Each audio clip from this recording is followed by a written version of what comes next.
Welcome to the world of English. Last week మనం be forms దగ్గర ఆగాం. ఆ class మీరు విని ఎంజాయ్ చేస్తుంటారని నేను అనుకుంటున్నా. So let us continue. See these sentences. Smith is a doctor. Smith has a car. Smith drives his car. In these three sentences, we discussed the part of verb in the first sentence, and we discussed that it is a B form, and we discussed that there are 5 B forms. ఇది ఒక B form అని, దీన్ని verb of state అంటారని, verb of state గా B forms ని use చేస్తారని, అలాగే B forms అనేవి 5 ఉంటాయని మనం డిస్కస్ చేసాం. ఈరోజు మనం సెకండ్ సెంటెన్స్ని అనలైజ్ చేద్దాం. See, Smith has a car. Here has is a verb. దీన్ని మనం వర్బ్ ఆఫ్ పొజిషన్ అనుకోవచ్చు. Because it tells us about the possession of the subject. Subject ఏమి కలిగి ఉన్నాడో చెప్తుంది కాబట్టి దీనిని మనం వర్బ్ ఆఫ్ పొజిషన్ అని పిలుస్తాం. వర్బ్ ఆఫ్ పొజిషన్గా హ్యావ్ ఫార్మ్స్ ఉపయోగిస్తారని మనం చెప్పుకున్నాం. Now let us see what have forms are. I will show about have forms in the form of a table. Have forms ni oka tabular form lo చూపిస్తాను, చూద్దాం. Has, have, had. ఈ 3 forms ని మనం have forms అని పిలవచ్చు. Has, have, had. And these 3 forms are in 2 tenses, namely present tense and past tense.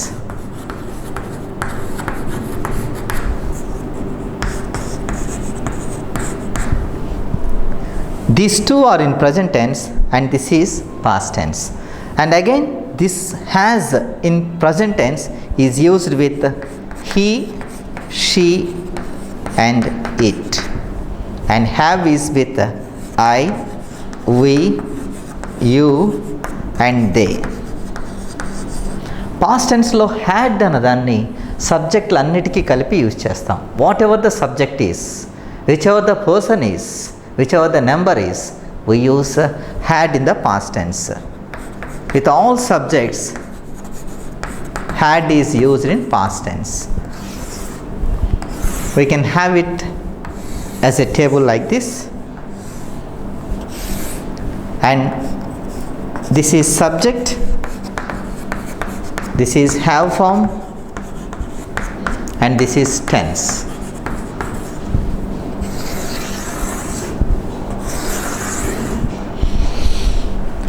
He, she, it with has, I, we, you, they with have in the present tense. And in the past tense we use had as a have form, and with all subjects we use that had. Now let me tell you about the use of be forms and have forms.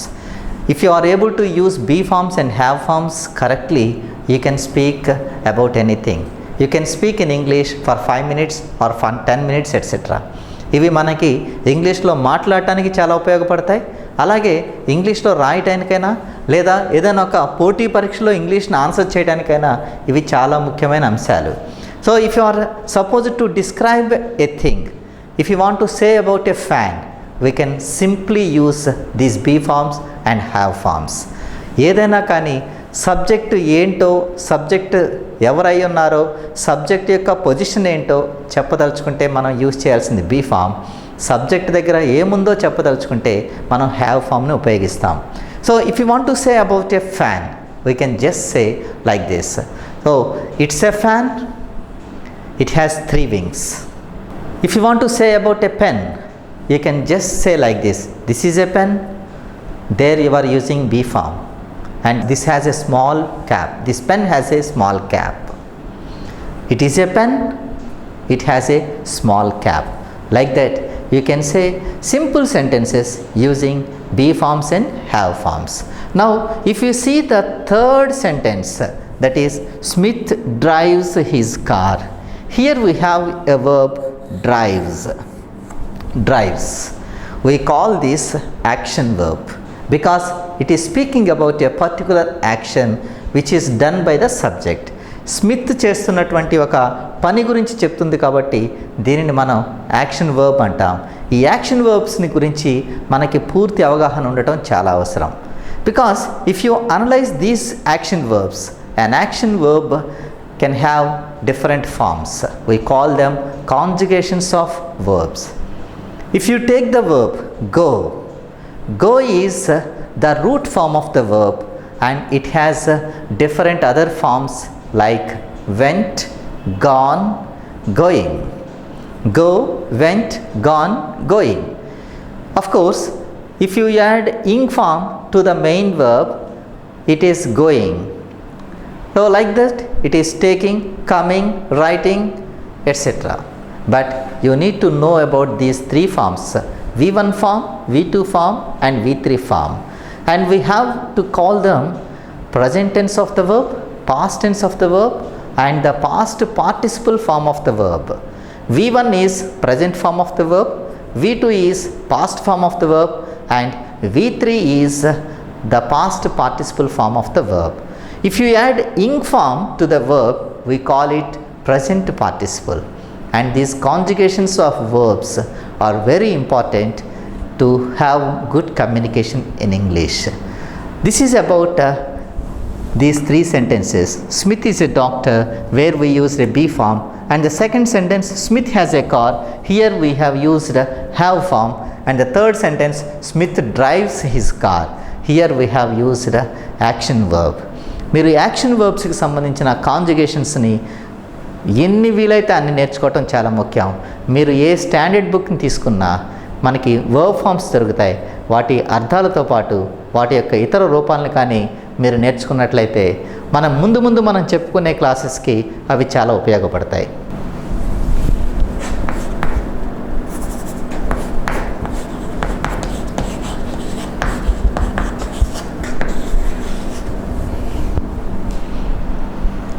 ఇప్పుడు మనం ఈ action వర్బ్ని different టెన్సెస్లో ఉపయోగిస్తారన్న విషయాన్ని మనం చూద్దాం.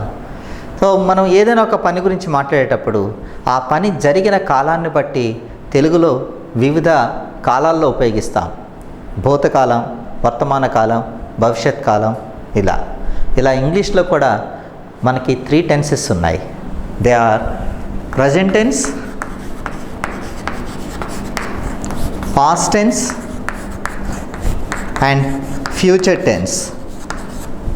Present tense, past tense, future tense అని మనకి 3 tenses మనం చూడొచ్చు. తర్వాత ఈ ప్రతి టెన్స్ కూడా 4 సబ్ టెన్సెస్గా డివైడ్ అయి ఉంటాయి. 4 టెన్సెస్గా వీటిని మనం క్లాసిఫై చేయొచ్చు. అవేంటంటే simple tense, continuous tense, perfect tense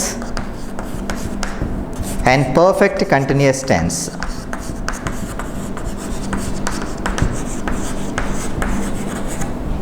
Simple tense, continuous tense, perfect tense and perfect continuous tense. And we have these 4 subdivisions in all these 3 tenses. That means we have 4 subtenses in present tense, and in past tense there are 4 subtenses, and in the future tense also there are 4 other tenses. So present tense, simple present tense, simple past tense, simple future tense. Likewise, present continuous, past continuous, future continuous. In the same manner, perfect and continuous tenses also. Now let us see how simple present tense is used, or in which cases we have to use simple present tense. ఇప్పుడు simple present టెన్స్ని ఎప్పుడు ఉపయోగించాలి, దానిని ఎలా ఉపయోగించాలన్న విషయాల్ని మనం చూద్దాం. ఇక్కడ ఈ టెన్సెస్ని గురించి అధ్యయనం ఎలా ఉంటుందంటే, మనకి ఒక పోటీ పరీక్షలో లేదా ఇంటర్మీడియట్ 10th క్లాస్ ఎగ్జామ్స్కి పనికొచ్చే విధంగా, అలాగే మనకి కమ్యూనికేషన్కి కూడా ఉపయోగపడే విధంగా కలిపి ఈ టెన్సెస్ని మనం నేర్చుకుందాం. Now the first one, simple present tense.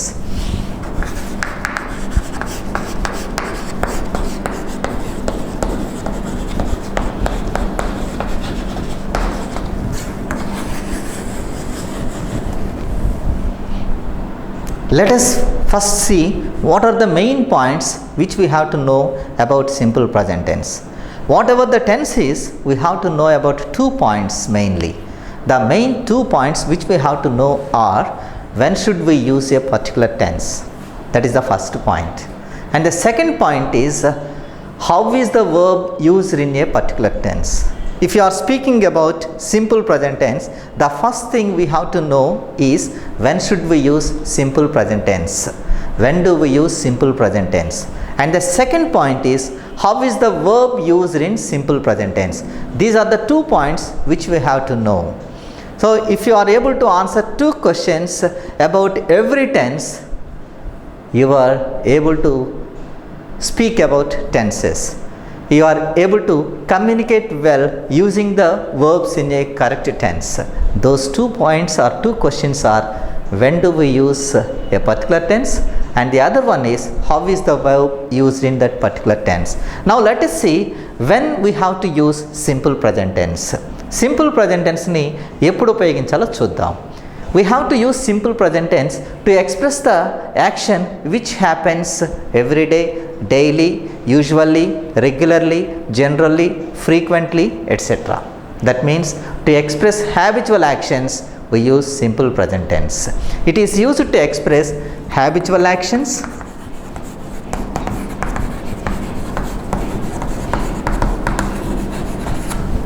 and it is used to express universal truths.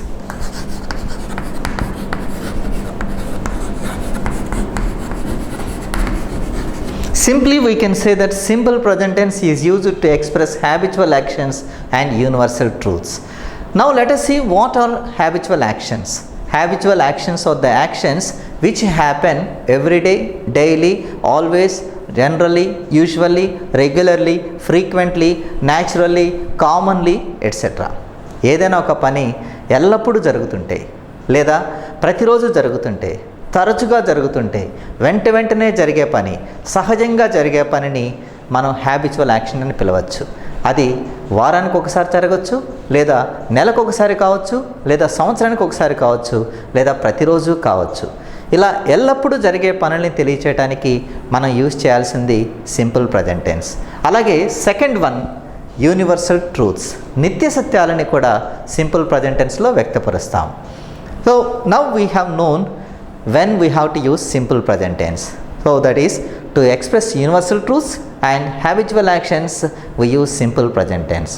Now the second point is, how should we use the verb in simple present tense? Before going to that question, now let us see what are the clues which help us to find out or to identify simple present tense. మనకి examination point of వ్యూలో తీసుకున్నట్లయితే simple present టెన్స్లో ఒక వర్బ్ని మనం answer చేయడానికి మనకు ఉపయోగపడే clues ఏంటో చూద్దాం. ఈ క్లూస్ మనకి దేనికి ఉపయోగపడతాయంటే, ఎగ్జామ్లో మనం ఫిల్ ఇన్ ద బ్లాంక్స్లో వర్బ్స్ని ఆన్సర్ చేయాల్సి వచ్చినప్పుడు ఆ క్లూ ఆధారంగా మనం టెన్స్ని గుర్తిస్తాం. సింపుల్ ప్రజెంట్ టెన్స్ని గుర్తించడానికి మనకు ఉపయోగపడే క్లూస్ని చూద్దాం.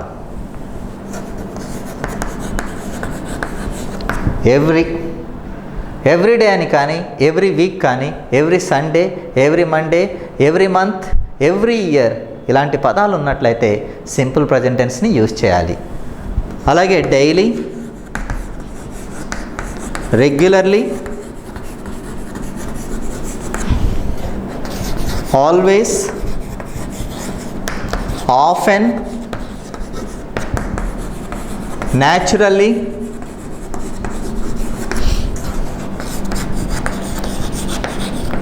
frequently, usually,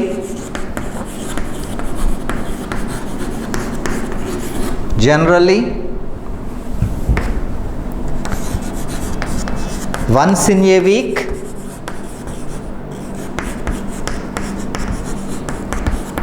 twice a year.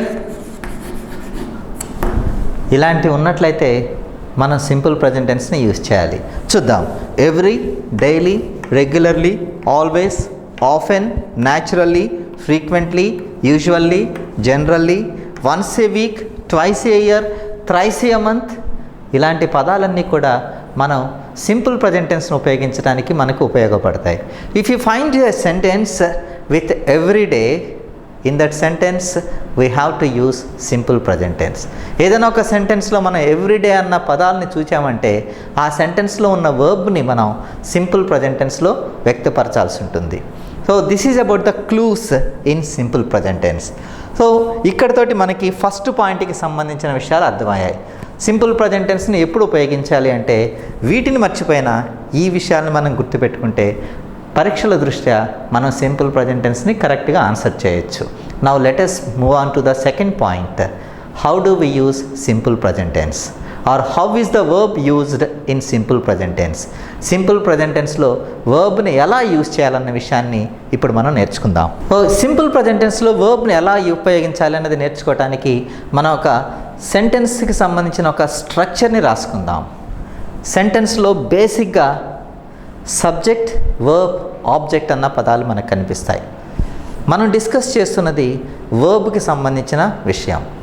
So tense మారినప్పుడల్లా మనం మార్చుకోవాల్సింది వెర్బ్ యొక్క విధానాన్ని, ఉపయోగించే విధానాన్ని, వెర్బ్ యొక్క రూపాన్ని మనం మార్చుకుంటాం. సో సింపుల్ ప్రజెంట్ టెన్స్లో సెంటెన్స్ ఎలా ఉండాలన్నది ఈ స్ట్రక్చర్ ప్రకారం మనం చూద్దాం.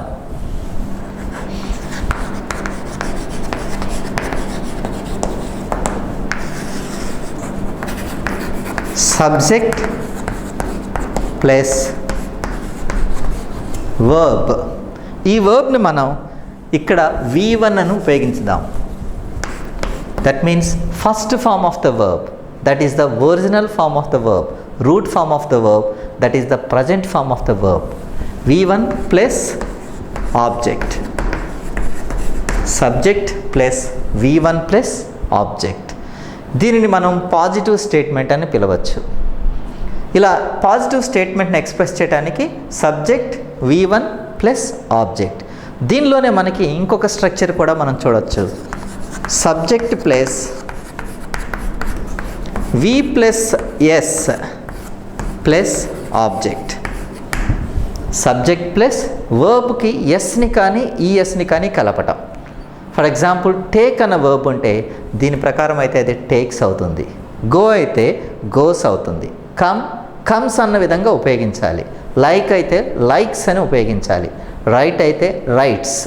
According to the structure subject plus V plus S plus object. Both are positive statements. There may be negative statements also in our communication. మనం మాట్లాడే వాక్యాల్లో నెగటివ్ స్టేట్మెంట్స్ కూడా ఉంటాయి. ఎల్లప్పుడూ జరిగే పనులనైతే ఈ విధంగా ఉపయోగించాలి, ఎల్లప్పుడూ జరగని పనులైతే ఎలా ఉపయోగించాలో మనం చూద్దాం. దానికి కూడా స్ట్రక్చర్స్ రాస్తాను చూడండి.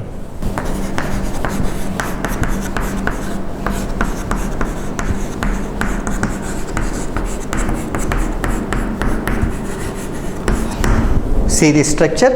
Subject plus do or does plus not plus V1 plus object. In the negative statement, what you have to remember is we have to use only first form of the verb, that is V1, whether there is a do or does. Whatever the helping verb there is in the sentence, we have to use V1 only after not.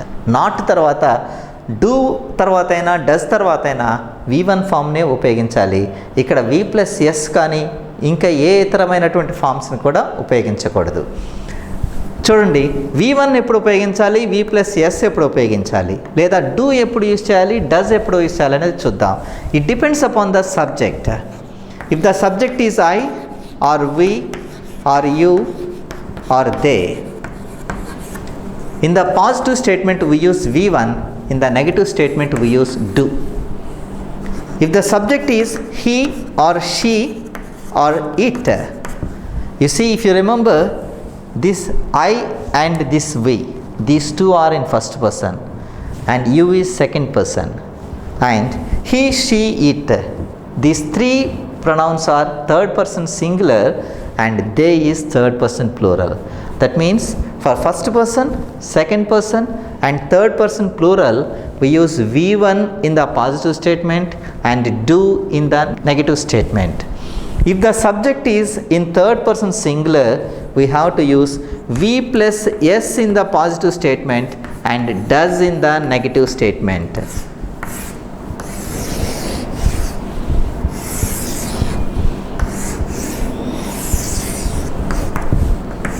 This is about the use of the verb in simple present tense. Now let me tell you some examples in simple present tense.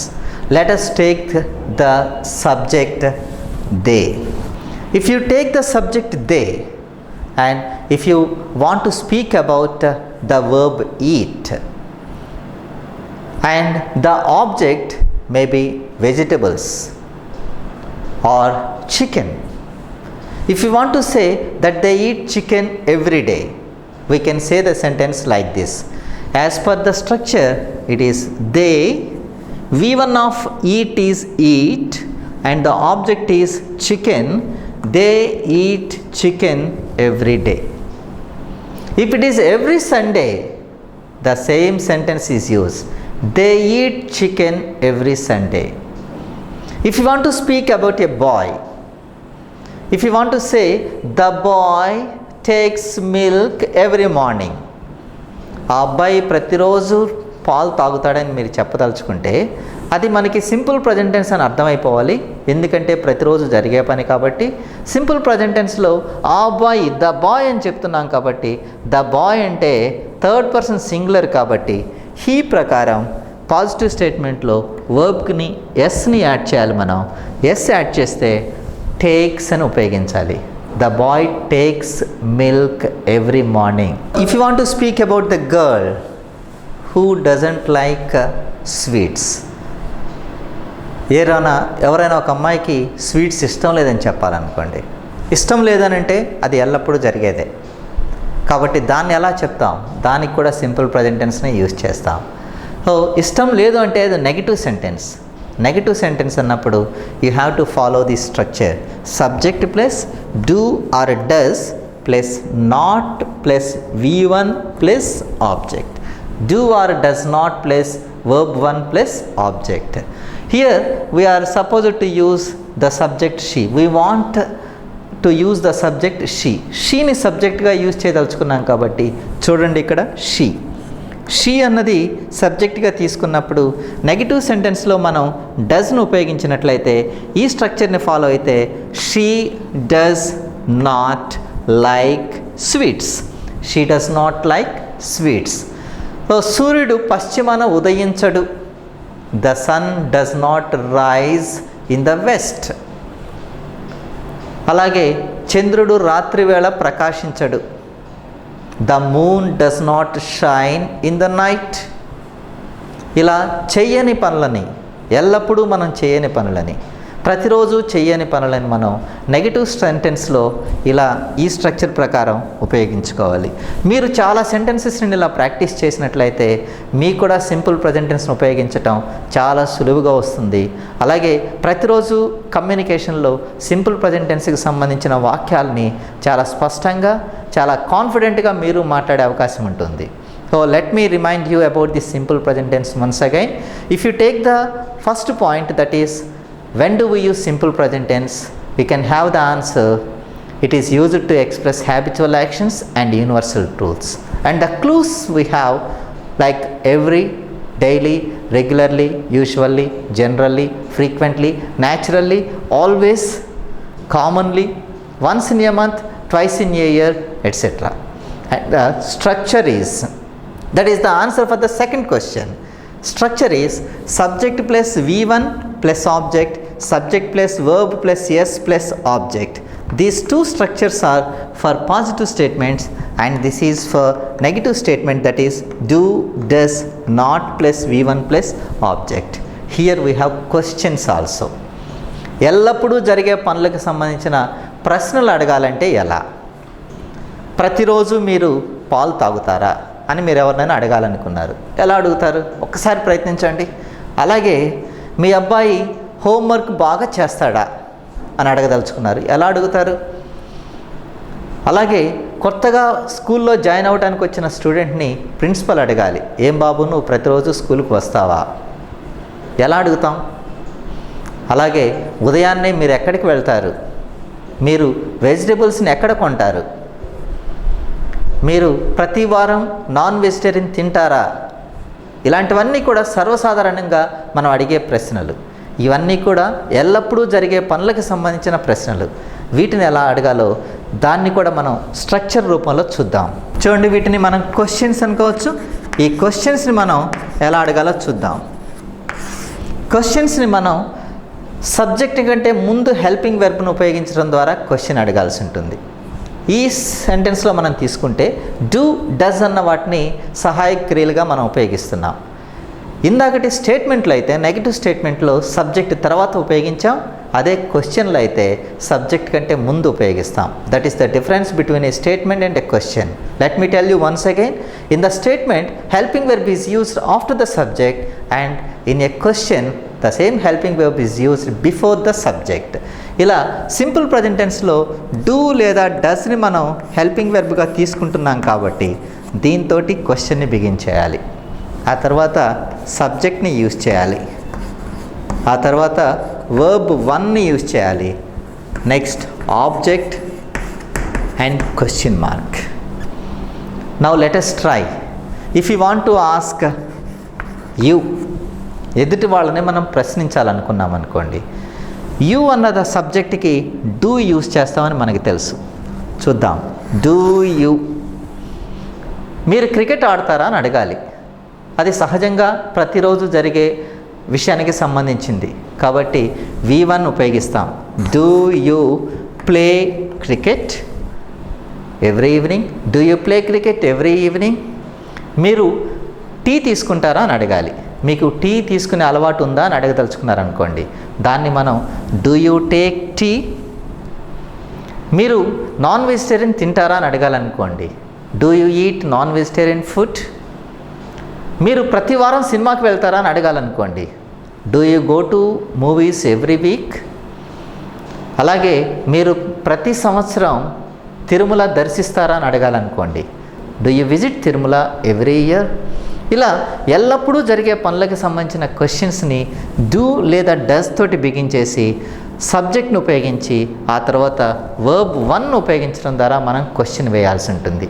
ఒకవేళ మీ యొక్క brother గురించి అడగాలనుకోండి, your brother అన్నప్పుడు he అన్నది subject అవుతుంది అక్కడ.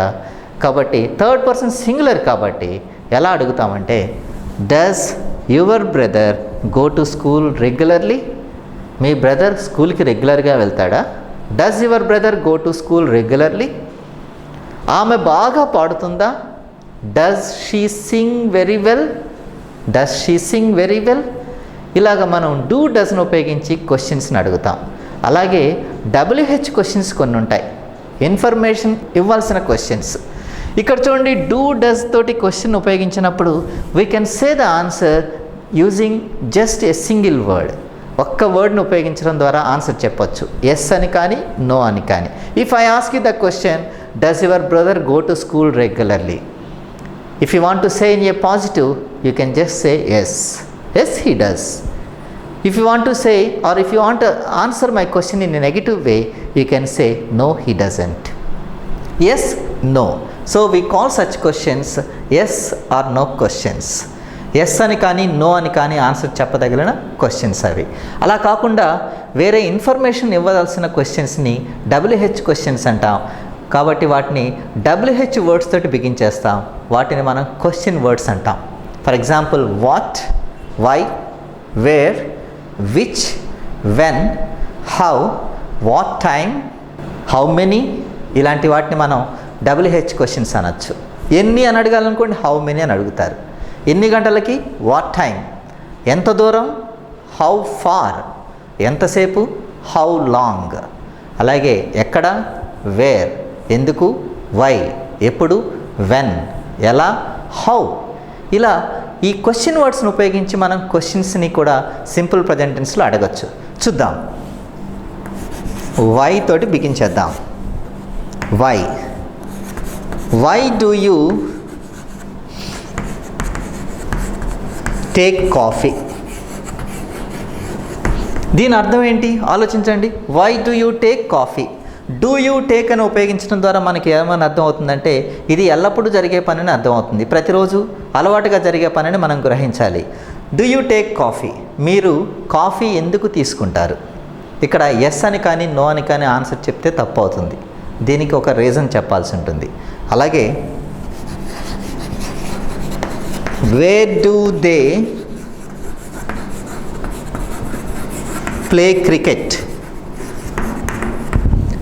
వారు cricket ఎక్కడ ఆడతారు?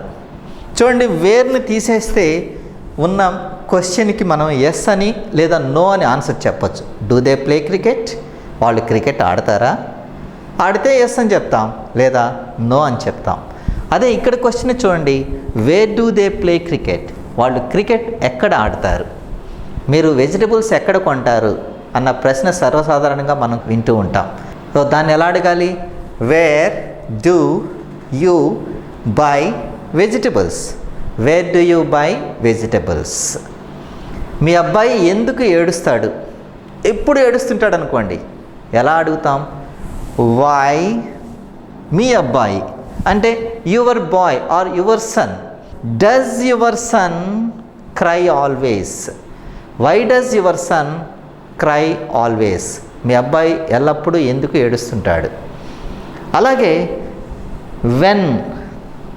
వెన్ తోటి క్వశ్చన్స్ అడగచ్చు. అలాగే మీరు ఎన్ని చపాతీలు తింటారో అని అడగాలనుకోండి. ఎన్ని అంటే how many chapatis do you eat? మీరు ఎన్ని చపాతీలు తింటారు? అలాగే మీరు ఎన్నిసార్లు టీ తాగుతారు? రోజుకి ఎన్నిసార్లు టీ తాగుతారు? How many times do you take tea every day?